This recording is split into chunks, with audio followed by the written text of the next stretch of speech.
Graça e paz, meus irmãos. Vamos abrir a palavra de Deus em Gálatas, capítulo 3, versos 19 a 29.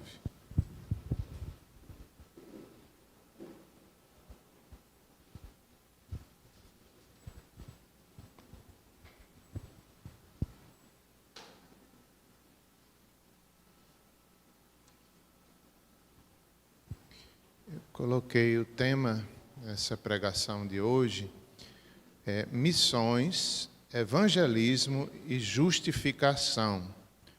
Tudo isso nós vamos aprender, rever aí com o apóstolo Paulo, com a igreja dos Gálatas, o que eles estavam passando, como essa igreja foi aberta, através de uma missão que o apóstolo Paulo fez quando ele estava enfermo. Olha que coisa interessante. Todo tempo é tempo de evangelizar. Até Paulo doente, ele abriu uma igreja.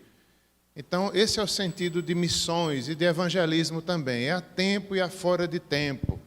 É um estilo de vida.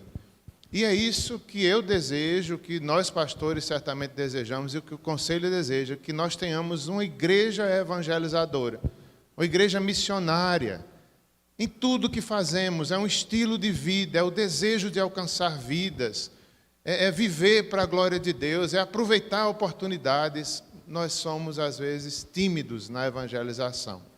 Então, que Deus nos ajude, nos desperte mais ainda nessa noite. E missões tem mais o sentido de outros países que não conhecem ao Senhor Jesus, precisamos alcançar e orar. Evangelismo no dia a dia. Não só aquela igreja que nós queremos continuar sendo, nós somos, mas queremos continuar sendo e aprender mais. Aquela igreja que é evangelizadora, que ela tem o desejo, ela aproveita oportunidades no seu dia a dia, no que faz, onde está, na sua vizinhança. Não somente no avanço missionário, uma vez por ano, ou em programações isoladas. Não é isso. É o dia a dia, nós queremos ser evangelizadores, ganhadores de almas. E a justificação é porque é a nossa mensagem, nós temos uma mensagem. A mensagem é o evangelho, é a justificação. Não adianta a gente se organizar, a gente fazer missões, evangelismo, para quê? Para falar o quê? A nossa mensagem é a justificação, é o simples evangelho que a gente tem que saber para poder pregar. Há um conteúdo nessa evangelização. Então, vamos ler a palavra de Deus e meditarmos a partir dessa ideia. Gálatas 3, 19 a 29. Vamos falar sobre a lei, a razão da lei e também a superioridade do Evangelho, né? A Cristo, a lei como aio para nos conduzir a Cristo. Então, vamos lá. Qual, pois, a razão de ser da lei?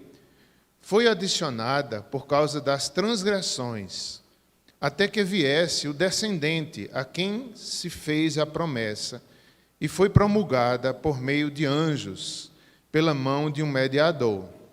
Ora, o mediador não é de um, mas Deus é um. E, porventura, a lei... É porventura a lei contrária às promessas de Deus? De modo nenhum. Porque se fosse promulgada uma lei que pudesse dar vida, a justiça, na verdade, seria procedente da lei. Mas a Escritura encerrou tudo sobre o pecado, para que, mediante a fé em Jesus Cristo, fosse a promessa concedida aos que creem.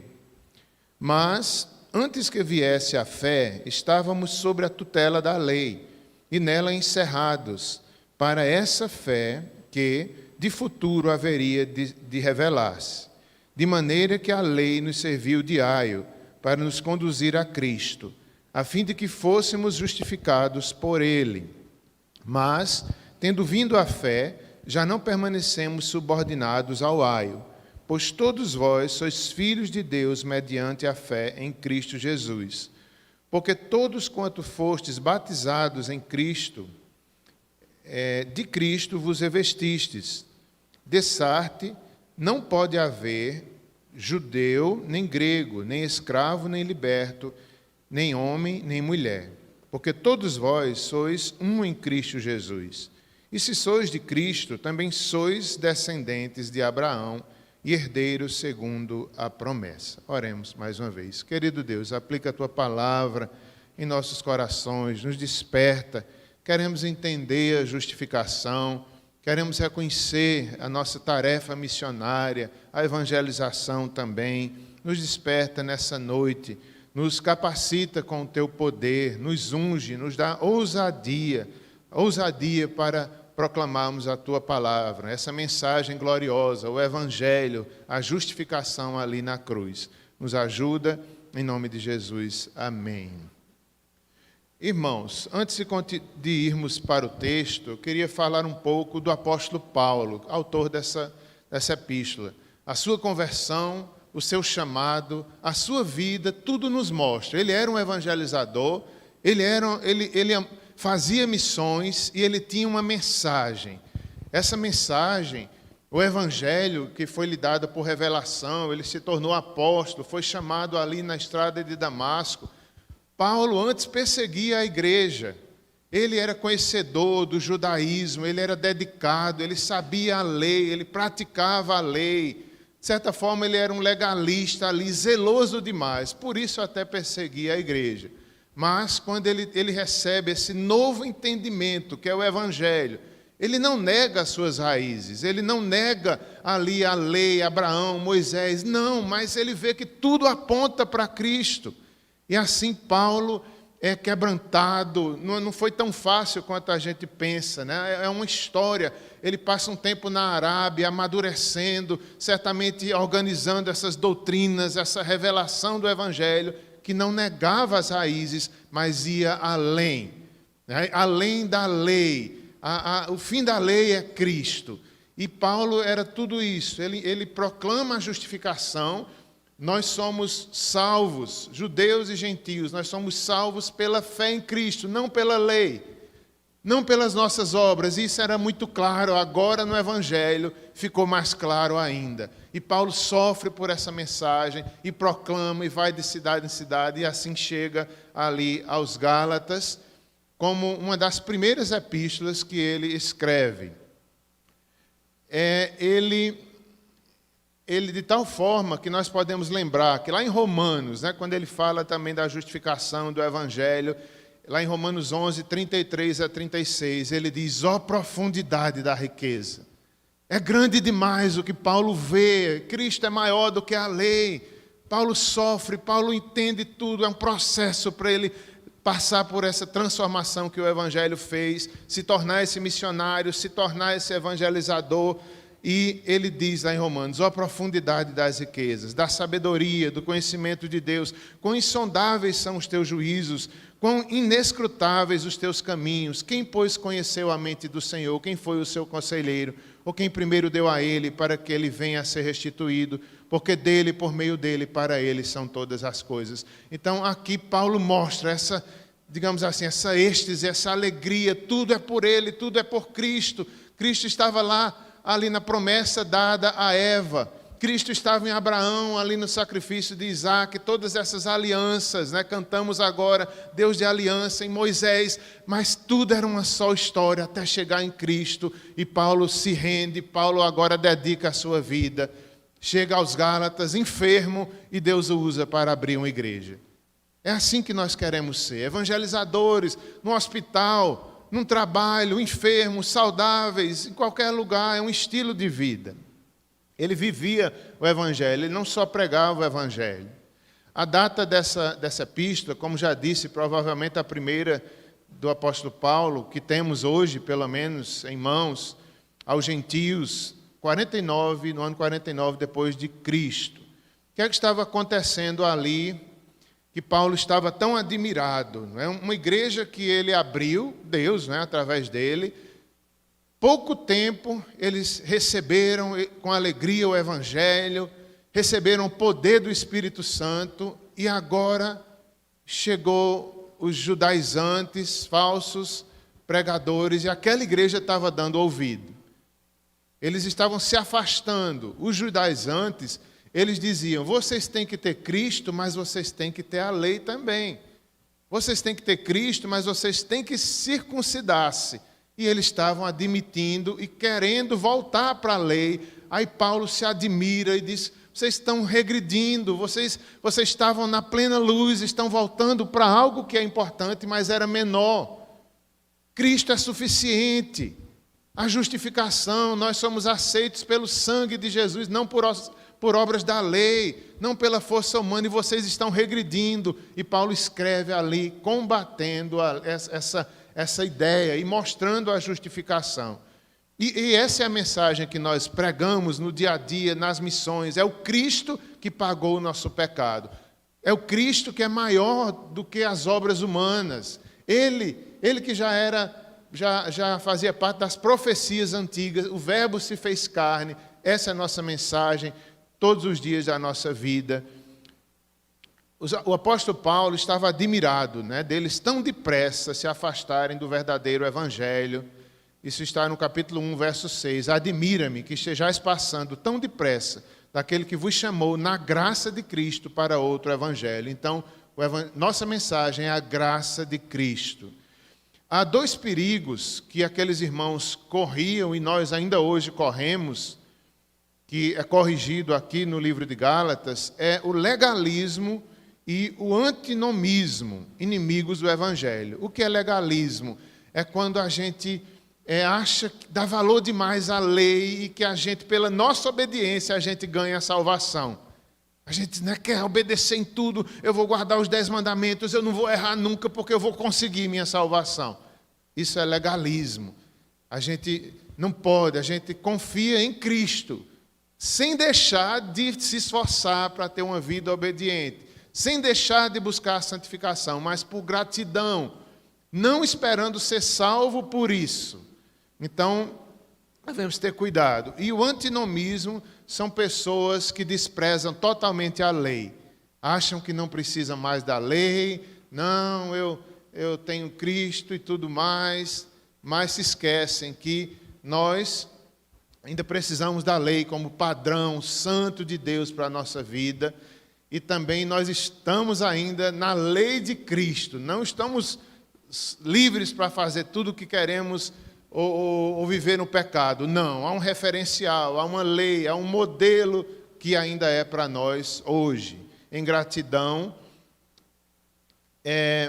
Antes de continuar no texto, eu quero citar para vocês esse livrinho que eu gosto muito. Tem uma evangelização do Mark Stiles. Ele vai mostrar, meus irmãos, essa é uma igreja que eu gostaria que a gente se parecesse com ela. Eu não vou falar muita coisa desse livro, mas é interessante aquela igreja. Eles têm uma cultura de evangelização, uma cultura de missões. Os membros, os pastores, os líderes, eles pensam nisso o tempo todo. É uma igreja missional. Eles assimilaram isso, é um estilo de vida. Eles desejam evangelizar e eles absorveram isso. E é uma igreja que tem sempre visitantes ali chegando, a pessoas de religiões diferentes. Naquela igreja eles vêm, eu não estou bem lembrado, acho que muçulmanos, hindus, e eles sabem evangelizar essas pessoas. Eu fico querendo que a gente fosse assim, que a gente soubesse receber os visitantes, que a gente não se escandalizasse quando entrasse um pecador em nosso meio. Nós somos pecadores também. O pior pecador de Campina Grande, se entrasse aqui com roupas diferentes, com cabelo diferente, a gente se afasta, a gente não sabe receber nem os visitantes. Se entrar um muçulmano, a gente tem logo medo, como a gente é despreparado. E a nossa intenção, a minha intenção é que nós mudemos, o Evangelho nos transforme para que a gente deixe os preconceitos, para que a gente ame o pecador.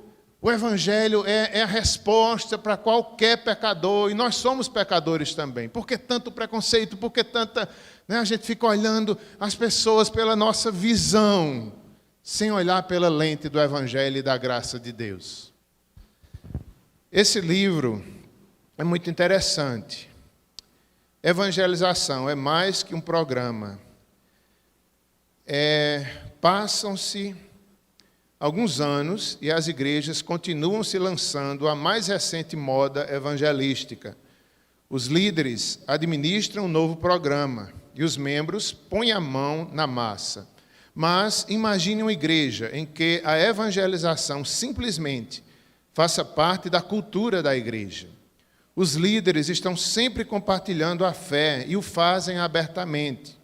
Os membros o seguem, incentivando uns aos outros a tornar a evangelização uma forma da vida. Esse é o conceito de evangelização apresentado neste livro pequeno, mas impactante. A questão aqui não é oferecer programas, antes ele apenas deseja propor à sua igreja uma nova maneira de viver e compartilhar o Evangelho. Apenas um pedacinho para nos dar um gosto desse livro, dessa igreja, não é, evangelizadora. Não é uma igreja perfeita, ela tem problemas, ela tem dificuldade como nós temos, como todas as igrejas têm, mas nesse aspecto eles são uma bênção, um exemplo para nós. Então, só alguns pontinhos aqui desse livro. Ele diz aqui que nós devemos preparar-nos intencionalmente para o evangelismo. Se nós queremos ser uma igreja evangelizadora, nós temos que intencionalmente dizer, eu quero ser, eu vou me preparar, eu vou estudar um versículo da Bíblia, na primeira oportunidade que eu tiver, eu vou falar para um amigo, eu tenho a intenção de evangelizar as pessoas. Isso a gente precisa querer ser e se organizar, seja numa visita na nossa casa, seja em qualquer lugar, nós temos que ter a intenção de evangelizar as pessoas. Segundo, manter um estilo de vida modelado pelo Evangelho. Ou seja, a gente tem que viver o que prega, nosso testemunho. A gente tem que viver o Evangelho para poder, quando a gente falar, aquilo fazer sentido para nossos amigos e também um testemunho a mais, além da mensagem, que é o mais importante. Terceiro, não pressupor que já conhecemos suficientemente bem o Evangelho. Meus irmãos, nós mesmos deveríamos lembrar do Evangelho todos os dias e pregar para nós mesmos. Nós não devemos dizer, eu já sei demais. Não. Nós continuamos precisando dessa mesma mensagem e, ao mesmo tempo, falando para outros, evangelizando a outros, sem achar que já sabemos suficientemente bem a mensagem do Evangelho. Em quarto lugar, evangelizar como disciplina espiritual. Isso aqui eu achei tão jóia. A gente ora, a gente lê a Bíblia, né? A gente tenta ter uma disciplina espiritual nisso. A gente deveria também ter essa disciplina. Hoje eu vou evangelizar alguém. Cristo mandou eu ir pelo mundo e pregar o Evangelho. Eu deveria fazer isso todos os dias da minha vida. Há um crescimento espiritual nisso, há uma bênção. Nós deveríamos desejar. Hoje eu quero pregar o Evangelho para alguém. Também orar, se nós pelo menos orássemos, pelo menos amássemos as pessoas e ainda caladinhos dissesse, eu queria pregar para fulano, eu ainda não estou conseguindo pregar, mas eu vou orar por essa pessoa. Pelo menos a gente orasse. E, em último lugar, aqui no livro, exercer uma liderança evangelística. Pois é, meus irmãos, que nós possamos ser assim. Vamos voltar ao Gálatas 19, 3, 19. Vamos falar a justificação, né? Começando aí pela lei, por Moisés, até chegar em Cristo. Então, é importante nós lembrarmos a função da lei, os 10 mandamentos ali no Sinai. É isso que Paulo está explicando. Ele não está desprezando a lei em nenhum momento. Paulo tem hora que é tão duro e enfático que parece que ele não está dando valor à lei, mas ele está. Só que ele está mostrando a superioridade de Cristo. Então, ele começa a dizer que a justificação, ela começa antes de Moisés. Lá em Abraão foi justificado pela fé, ele creu, não existia nem a lei de Moisés ainda. Ela vem 430 anos depois. Então, Paulo se pega com isso, ele mostra que sempre a salvação foi pela fé e continua sendo pela fé. Deus chama Abraão, lhe faz uma promessa que lhe daria, né, uma nação. O descendente de Abraão, no descendente de Abraão, que era Cristo, seriam abençoadas todas as famílias da terra, povos e tribos e nações. Era a mensagem já lá de Eva, que Eva recebeu, que da semente da mulher viria também. A semente da mulher viria o Redentor, confirmada em Abraão. Então, até chegar Cristo. Entre Abraão e Cristo, nós temos aí a lei de Moisés, que é importante, foi importante, mas nós devemos entender por que ela foi colocada ali. Por quê? Não é? Primeiramente foi ao povo judeu. Abraão foi todas as nações. Veja a diferença. Então, a lei, Paulo começa a explicar um assunto difícil, né? Ele diz qual a razão, no verso 19, qual a razão de ser da lei? Por que foi que Deus quis revelar a lei, já que havia essa promessa mais ampla em Abraão, que dizia, em ti serão abençoados todos os povos. As promessas foram feitas a Abraão e ao seu descendente, que é Cristo. Então, aí no verso 19, que nós estamos vendo, a 22, o apóstolo Paulo, nesses versículos, 19, 24 versículos, qual é o papel e a importância da lei?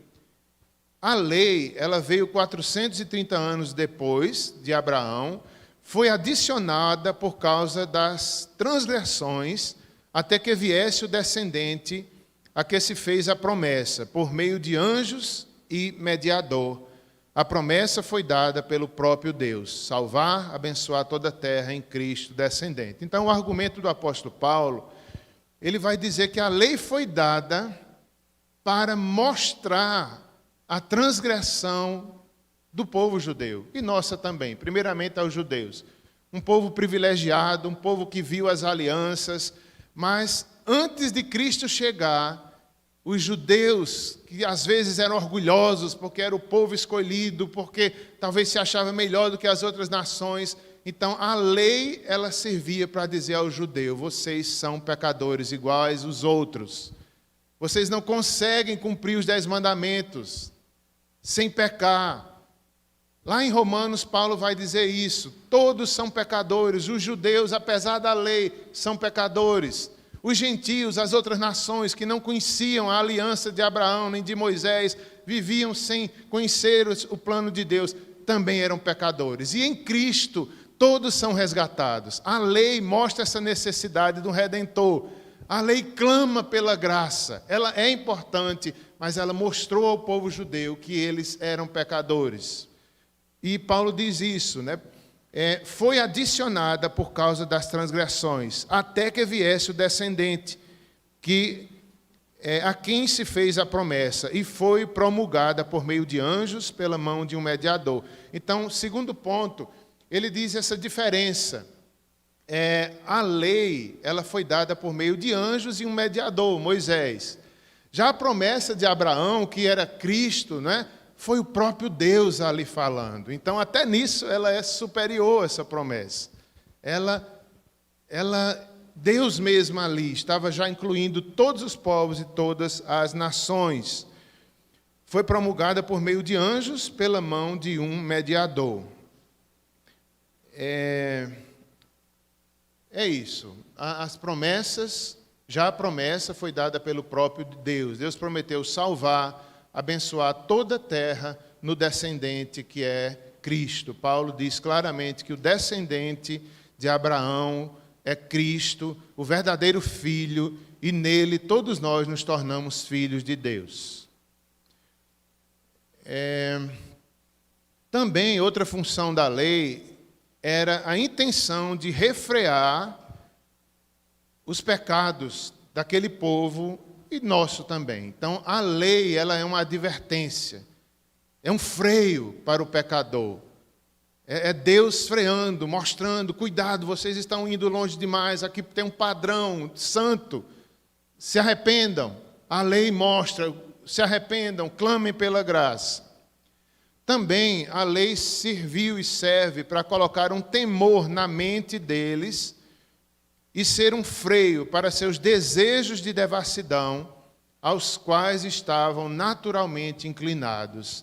Então era um temor, era um freio para os judeus, pecadores, e para todos nós também, inicialmente para eles. Mostrar-lhes a necessidade de um Salvador. A lei, ela pronunciava maldição sobre os desobedientes, aqueles que falhavam, eles tinham as maldições. Então, eles, judeus, eles viviam em temor, eles viviam aquela rigorosidade da lei, até vir o descendente, que é Cristo. Ela foi designada para conduzi-los ao único e verdadeiro caminho por meio do qual o pecado pode ser expiado, perdoado, por meio da morte e sacrifício de Cristo. E Paulo vai dizer também que ela serviu como aio, ela era um caminho para levar a Cristo. Então, esse aio, para nós entendermos melhor essa função da lei como aio, ela era uma palavra que estava ligada, era um escravo que cuidava da educação das crianças judias. Então, o que era que esses professores, digamos assim, eles conduziam essas crianças, qual era uma das funções dele? Apontar e castigar o mau comportamento daquelas crianças, fazia parte da sua tarefa. Então, a lei fez isso com os judeus e faz conosco também. Ela aponta nosso pecado. Por isso que ela foi aio até chegar Cristo. Também, ela tinha esse professor, esse aio, esse escravo, cuidando ali das crianças, ele tinha a função de separar e proteger a criança da influência de estranhos. A lei também fez isso, separou o povo judeu das outras nações, protegeu de falsos deuses, né, de tantas outras coisas que havia. Então, o povo judeu, o povo escolhido, ele foi ali protegido também pela santa lei de Deus. O aio, ele vai até nos conduzir ao descendente, que é Cristo, a fim de que fôssemos justificados pela fé, não mais pelas obras da lei. Então, meus irmãos, espero que fique claro esse primeiro ponto, que ninguém é justificado pela lei, nem mesmo os judeus eram, nem mesmo nós somos, ninguém consegue cumprir a lei toda. A lei, nem os 10 mandamentos, nem os outros mandamentos do Pentateuco, nem todo o Antigo Testamento, podemos incluir até o Novo Testamento, por nós mesmos nós falhamos. Por nós mesmos nós estamos debaixo de maldição. Agora, por causa de Cristo, por causa do sangue de Cristo, nós somos justificados, perdoados, aceitos. Apesar de nós, apesar dos nossos pecados, Cristo vem, se entrega, nos justifica, nos declara justos, perdoados de uma vez por todas diante de Deus. Isso é muito importante. Essa é a mensagem que nós vamos pregar para nossos amigos, para nossos parentes, para as pessoas. Nas missões não muda a mensagem, é a mesma. Eu sou pecador, você é pecador, precisamos olhar para Cristo, Ele é a solução para nós. É essa a mensagem, simples e poderosa, que nós devemos pregar nas missões, na evangelização, aonde Deus nos permitir chegar como igreja e como indivíduos. Segundo ponto, nos versos 23 a 29 agora, aí do mesmo capítulo 3. Versos agora 23 a 29. A tutela da lei para nos conduzir a Cristo. A partir daí, nós vamos ver os benefícios do Evangelho. Cristo chegou. Ele é maior do que a lei. Trouxe privilégios. Por isso que os Gálatas estavam trocando esses privilégios e querendo voltar para a lei. Aí Paulo não admite, Paulo mostra que eles estavam errados, vocês estão voltando para a lei. Apesar dela ser importante, há benefícios, há privilégios em Cristo. O Evangelho é superior. Não saiam dessa graça, vocês receberam o Espírito pela fé. Paulo começa argumentando, dizendo: vocês receberam o Espírito, a salvação foi pela fé. Como é que vocês querem agora voltar para as obras da lei? Então, no verso 23, ele mostra o estado dos judeus, antes que a plenitude da fé, mais madura, mais conhecimento da graça de Deus, revelação mais clara da graça de Deus, mais luz, comparada a uma vida adulta. Então é como se Paulo estivesse dizendo, aí no verso 23, mas antes que viesse a fé, estávamos sobre a tutela da lei, e nela encerrados, para que essa fé, que de futuro haveria de revelar-se. Então, os judeus, ele está falando aqui dos judeus, eles estavam nessa vida, como se fossem, era como se eles estivessem ali, eram crianças, e agora eles estavam sendo chamados a uma vida adulta, a mais maturidade, a uma luz maior da graça de Deus, e era como se eles estivessem rejeitando. Era como se Paulo estivesse dizendo, vocês viviam assim, vocês querem voltar para isso, no caso aqui falando para os judeus. Os gálatas eram gentios. Apesar de serem gentios, queriam viver como se fossem judeus. E assim,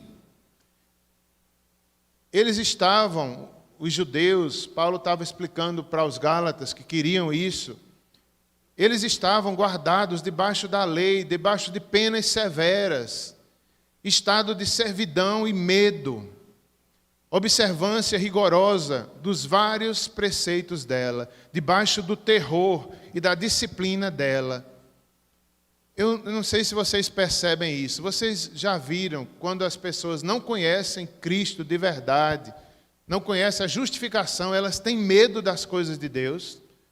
Essa semana mesmo eu estava vendo um vídeo e o rapaz brincando, falando de um projeto que ele vai fazer, era um artista, e ele brincando, ele dizia, eu tenho medo de assombração, eu tenho medo, na brincadeira, eu tenho medo disso, mas em outras palavras, não sei se era verdade, mas ele chega ao ponto que ele fala, sangue de Cristo, eu tenho medo. Aí ele diz até assim, até de Jesus eu tenho medo. Então, gente, quando a gente não conhece a graça, o sangue de Jesus, a gente tem medo das coisas espirituais.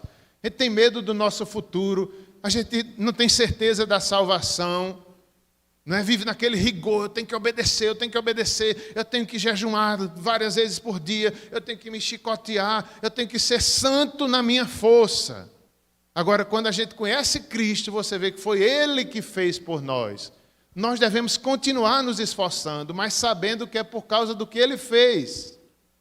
Então, na lei, eles viviam assim, assustados, né? Querendo obedecer, não posso falhar em nada, senão eu perco a minha salvação. Nós não perdemos a salvação. Ela é de graça, Agora, chega a plenitude do Evangelho, e Paulo está falando para aqueles gálatas, não voltem atrás, não voltem.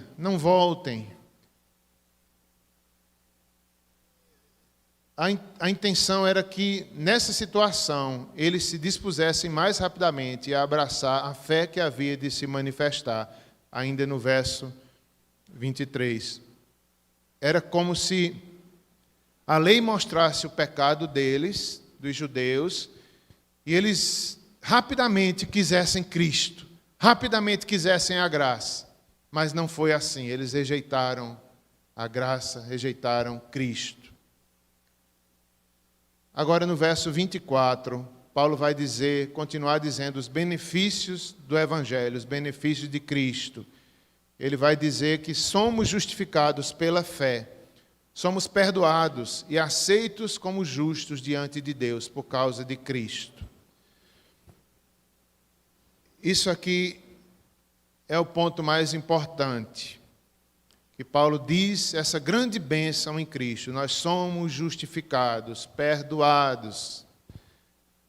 E Tiel hoje falou na aula de manhã, né, no dia do juízo, o livro vai ser aberto, nossas obras, nossos pecados da vida inteira, coisas boas também que fizemos, tudo vai ser aberto ali, não sei como, né, Tiel? Mas, só por causa da justificação nós estamos salvos, pelo que Ele fez. Pode passar nossa vida todinha, não há mais, nós não somos mais devedores, Cristo pagou por nós. Eu fico imaginando, realmente a gente não sabe como vai ser. Né? Imagine se fosse mostrar a nossa vida todinha, nossos pecados na frente de todo mundo. Eu nem ligava, podia mostrar. Podia mostrar tudinho. Eu não ligava. Por quê? Por causa de Cristo.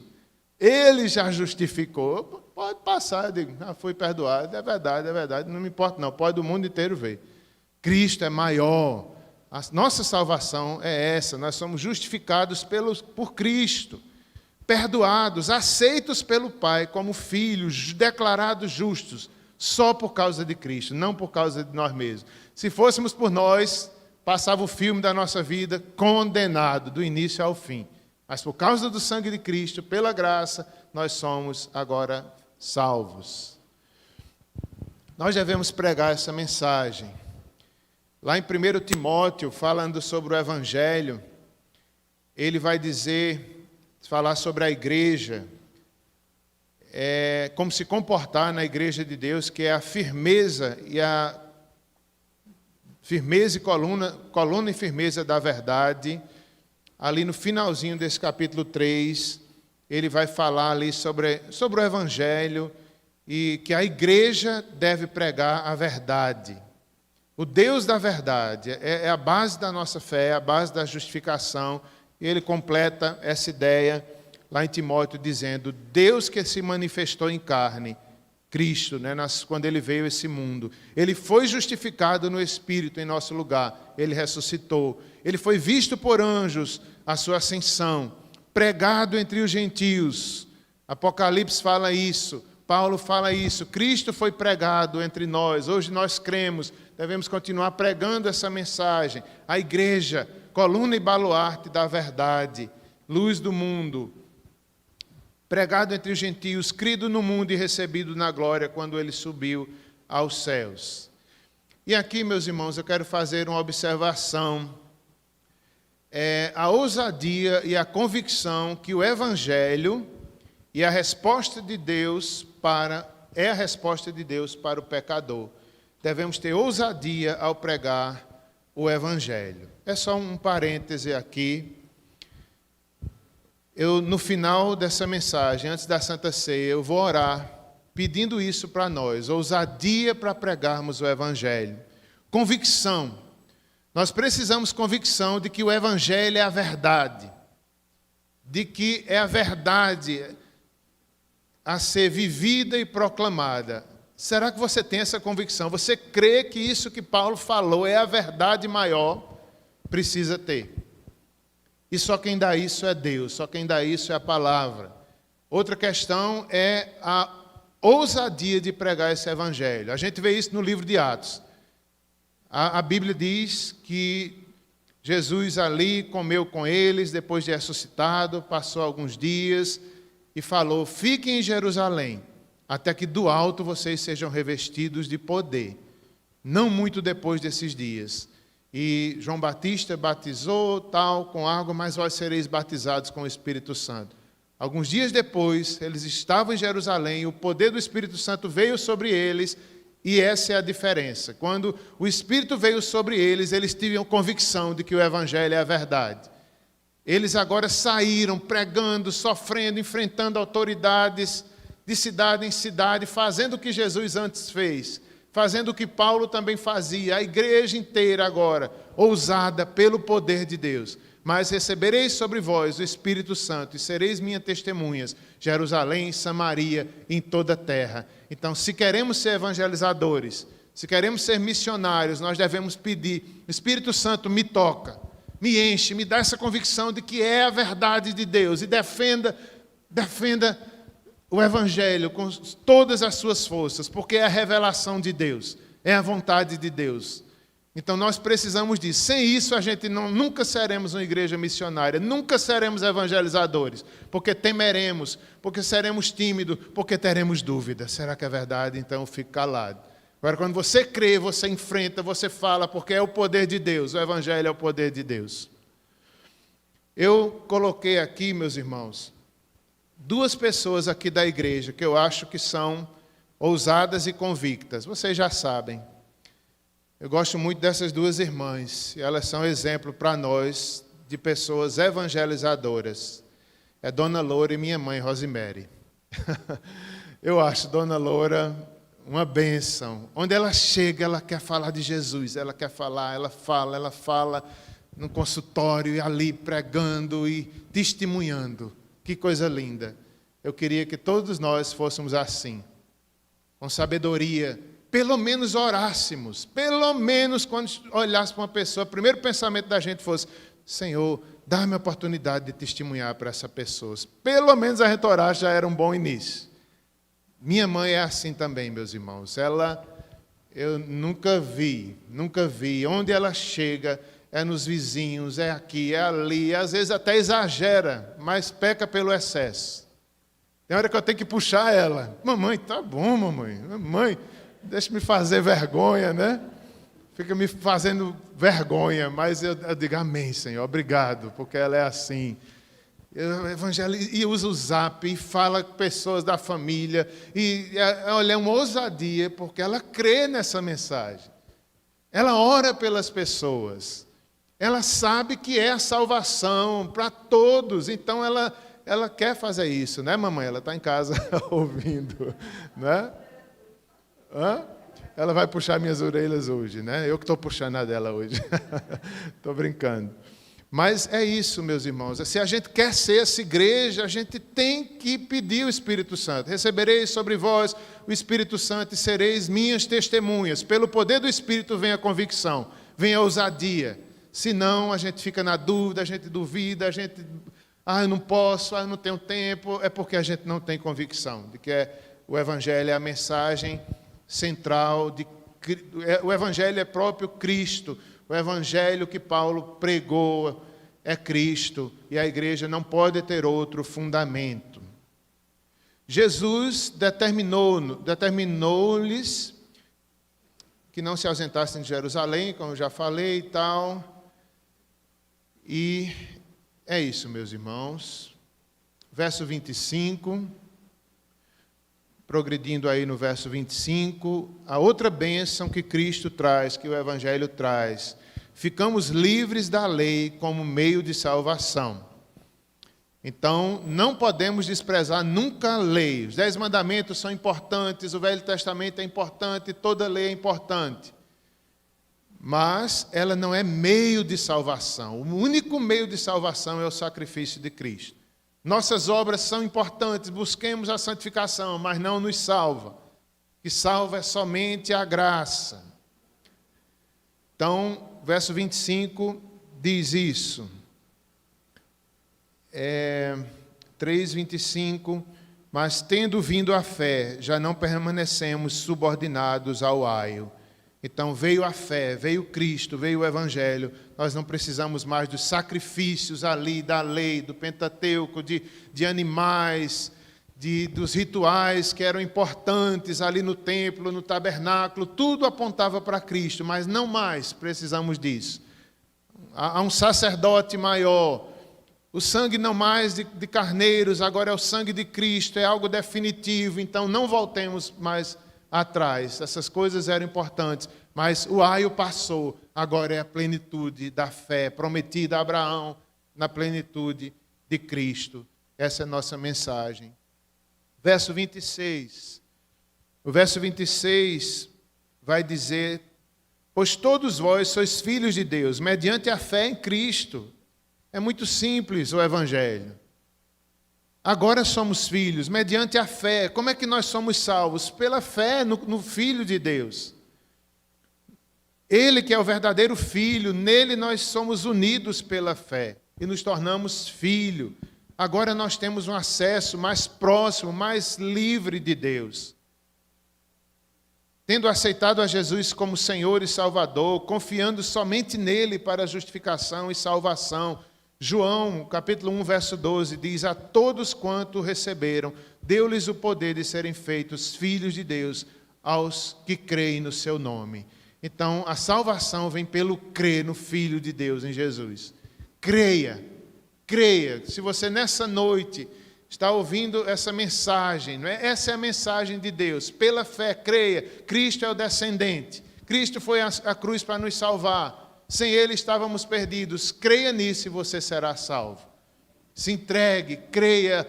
É pela fé que vem a salvação, pelo ouvir a palavra de Deus. Agora o verso 27 vai falar sobre o batismo.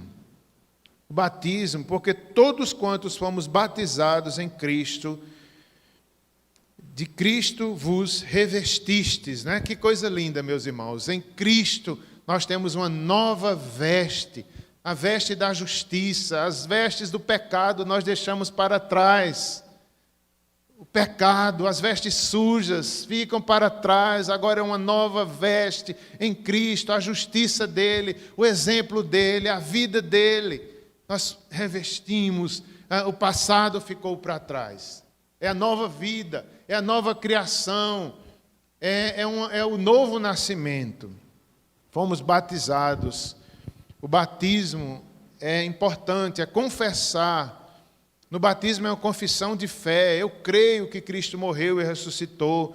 Nós morremos para o pecado e caminhamos em novidade de vida, revestidos em Cristo, manifestando as suas qualidades, a sua vida como nosso exemplo. Além de Salvador, Ele é exemplo também. A sua justiça, é nossa veste, e somos uma nova criação em Cristo Jesus. Verso 28 vai falar que somos um em Cristo.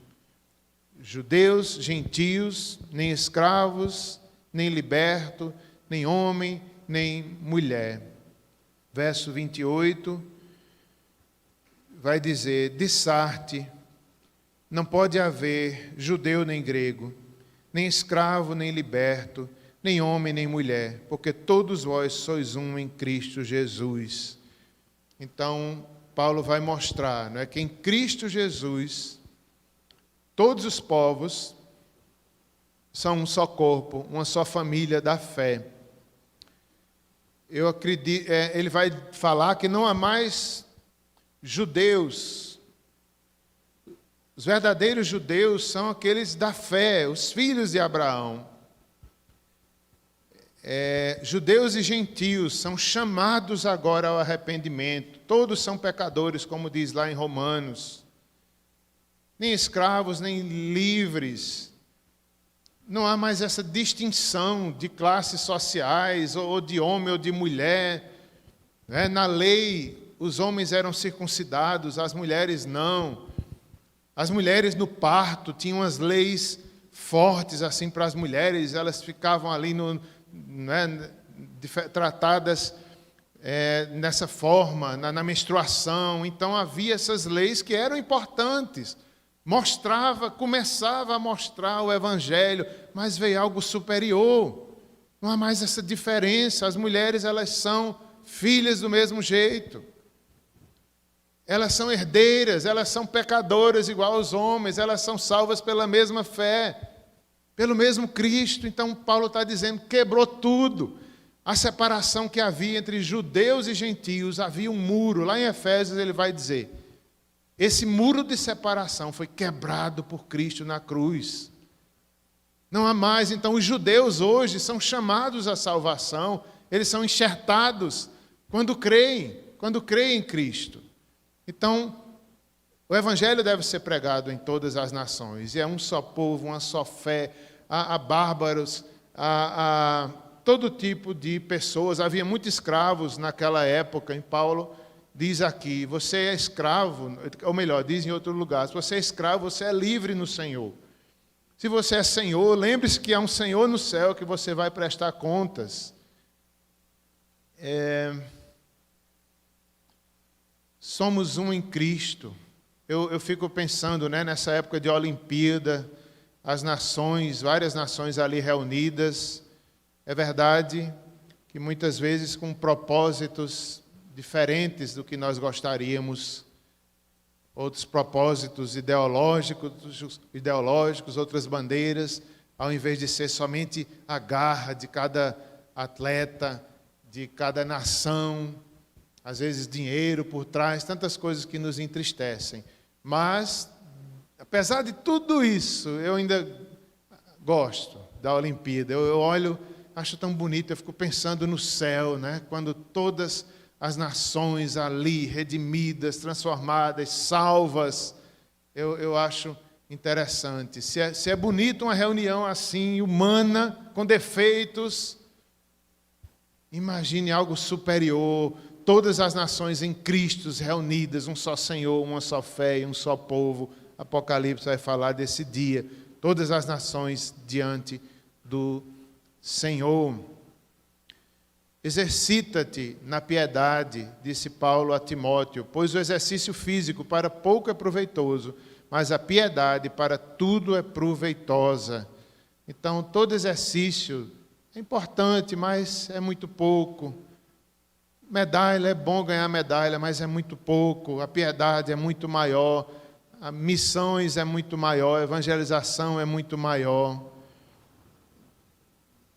Maior do que qualquer obra humana falha, como as Olimpíadas.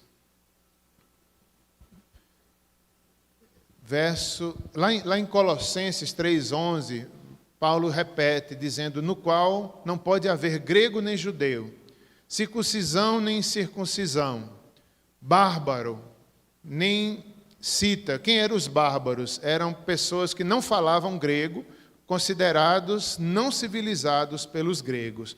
Veja, não é? Então os gregos naquela época se achavam superiores à filosofia e tal, então os bárbaros era como se fosse um povo inferior. Aí Paulo disse, não, em Cristo é quebrado todo esse tipo de questão, tanto faz bárbaro quanto grego. Quem está em Cristo é filho. Cita, quem eram os citas? Era um tipo de escravo. Eles tinham hábitos rudes e linguagem inculta. Aí Paulo disse, se ele está com Cristo, ele é igual aos gregos. Se os gregos não têm Cristo, eles confiam numa sabedoria humana, que não é nada diante da sabedoria de Deus, que é Cristo. Então, Paulo mostra que Cristo é tudo. Cristo é maior do que qualquer nacionalidade, do que qualquer classe social, do que qualquer gênero, homem ou mulher. Escravo ou livre, porém Cristo é tudo em todos. A lei fazia diferença entre judeus e gregos, dando aos judeus, em muitas vezes, a primazia. Então, nesse mesmo verso ainda, vai falar aí dessas questões, né, de homem e de mulher. Não há diferença, aqui nós temos que ter cuidado, não há diferença para a salvação, mas diferenças de criação, papéis do homem e da mulher vão ser diferentes até o fim deste mundo, até Cristo voltar. O homem é o líder do lar, continua sendo. Ele tem o seu papel, ele tem ali a sua responsabilidade, liderar sacrificialmente da sua família. A mulher sendo submissa, isso não vai mudar nunca. Na igreja, a liderança, os papéis de homem e mulher, a biologia, a diversidade, isso é maravilhoso. Nós devemos nos alegrar por nossas diferenças. Deus nos criou de tal forma que um completa o outro, né? O corpo de Cristo, homens, mulheres, várias idades. As diferenças continuam, mas não são tão importantes nesse sentido de salvação. Cristo é superior. Nós não precisamos estar nos comparando nem se achando melhor. Não, temos funções diferentes, mas somos carentes de Deus, do mesmo jeito. Então, homens e mulheres, a lei também diferenciava macho e fêmea. Não é assim agora. Agora estão no mesmo nível, pecadores, carentes da mesma graça. São todos um em Cristo, aqueles que creem, homens e mulheres que creem em Cristo, estão salvos. Nenhuma das diferenças entre seres humanos conferem vantagem quanto à salvação. Paulo não elimina as diferenças existentes. Até o retorno de Cristo, a ordem estabelecida na criação permanece. É isso, meus irmãos.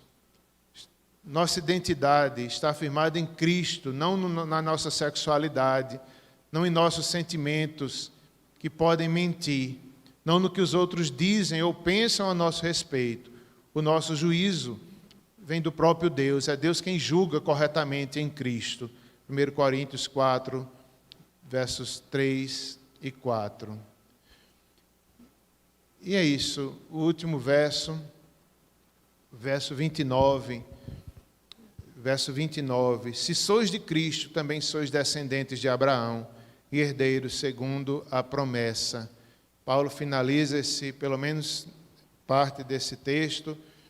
Ele diz: se sois de Cristo, sois descendentes de Abraão, filhos da fé, herdeiros. Se somos filhos, somos herdeiros também da promessa, da salvação, da justificação, do Espírito Santo. Receberemos o Espírito Santo se somos filhos. Somos descendência de Abraão e herdeiros da promessa. Somos em Cristo a verdadeira descendência de Abraão, que é o pai dos fiéis, o pai da fé. E, finalmente, quero orar, como disse, pedindo a Deus. Três pedidos eu quero incluir nessa oração. Primeiro, por salvação. Se você ouviu essa mensagem nessa noite e entendeu que carece de Cristo, carece da graça, que é pecador, então se entregue a Ele, se arrependa, diga: Senhor, nada sou sem Ti, eu me entrego, eu confio somente em Ti, não confio em mim mesmo. Não confio no meu julgamento, não confio no julgamento de ninguém, eu confio no julgamento de Deus, que é na cruz. Então se entregue, se arrependa, ore se entregando ao Senhor nesse momento. Segundo pedido de oração é convicção de que o Evangelho é a verdade de Deus. Será que nessa noite todos nós possamos pedir: Senhor, nos enche dessa convicção que a Bíblia traz, que Paulo tinha, de que o Evangelho é a maior mensagem do mundo. Nós, se não tivermos essa convicção, não seremos missionários, não seremos evangelizadores. E também vamos pedir, além de convicção, a ousadia de pregar o Evangelho. Será que você deseja ser um ganhador de almas? Peça a Deus nessa noite: Senhor, me transforma, eu quero ganhar almas. Eu quero ter a coragem, eu quero proclamar, que minha vida seja de proclamação do Evangelho. Eu quero viver o Evangelho, eu quero viver a justificação, que minha vida possa ser vivida assim. Eu quero gastar minha vida, eu quero viver todos os meus dias no Evangelho, pelo poder do Evangelho, pelo poder do Espírito Santo. Oremos, meus irmãos. Senhor, os Gálatas, Pai, estavam se afastando da fé de Cristo e voltando, Senhor, para coisas importantes, mas inferiores ao Evangelho. Não permite que isso aconteça conosco também. Nós queremos avançar no Evangelho da graça, queremos avançar, entendemos que nada somos pecadores, mas o Senhor nos fez filhos, o Senhor nos chamou a tão grande salvação, nos declarou justos. Faz isso em nós, Senhor, dá-nos essa convicção de que o Evangelho é a verdade de Deus, o Deus vivo. Somos coluna e baluarte da verdade nesse mundo. A igreja tem essa mensagem para proclamar, para viver todos os dias da nossa vida, Senhor. Derrama o Teu Espírito, nós já temos o Espírito, Senhor.